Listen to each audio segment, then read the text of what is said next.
Hi എന്നൊരു get ready with me ചെയ്താലോ? ഒന്ന് അമ്പലത്തിൽ പോയതാണ് കേട്ടോ ഇത്. ശ്രീകൃഷ്ണന്തിക്ക് എടുത്ത വീഡിയോ ആണ്. എൻ്റെ പിറന്നാളായിരുന്നു. അന്നത്തെ കാട്ടിക്കൂട്ടലുകളാണ് ഇതെല്ലാം. ആദ്യം പോൺസിൻ്റെ മോയ്സ്ചറൈസർ അപ്ലൈ ചെയ്തു.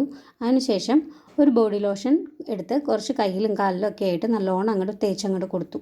പിന്നെ സാഫ്രോണിൻ്റെ ഒരു ഫെയർനെസ് ക്രീം ഒന്ന് മുഖത്തും കഴുത്തിലൊക്കെ ഒന്ന് പുരട്ടി ഒന്ന് സെറ്റാക്കി വെച്ചു. അത് കഴിഞ്ഞപ്പോഴത്തേക്കും ഒരു ഐബ്രോ പെൻസിലെടുത്ത് പുരുകൊന്ന് എഴുതി കൊടുത്തു. പുരുകം എഴുതിയെന്നൊന്നും പറയാൻ പറ്റില്ല കേട്ടോ, ജസ്റ്റ് ഒന്ന് വരച്ചു കൊടുത്തു, അത്രയേ ഉള്ളൂ.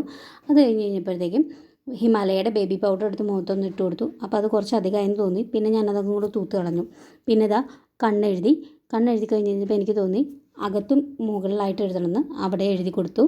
അത് കഴിഞ്ഞപ്പോഴത്തേക്കും ഒരു കറുത്ത വലിയ പൊട്ട് വെച്ചു. പിന്നെ ഇത്തിരി ലിപ് ബാം ഇട്ട് കൊടുത്തു. പിന്നെ സിന്ദൂരം തൊട്ടു. അത് കഴിഞ്ഞപ്പോഴത്തേക്കും ഞാനത് സെറ്റ് മുണ്ട് കൊടുത്തു വന്നു. സെറ്റ് മുണ്ടൊക്കെ കൊടുത്തു വന്നു. സുന്ദരിയായി കഴിഞ്ഞപ്പോഴത്തേക്കും വേഗം തന്നെ മുടിയൊക്കെ ചീവി ഒന്ന് ക്ലിപ്പ് ചെയ്തു. അത് കഴിഞ്ഞപ്പോഴാണ് ഞാൻ ഓർത്ത്, അയ്യോ ഞാൻ മാല ഇട്ടിട്ടില്ല. ഞാൻ പോയി മാല ഇട്ട് വന്നു.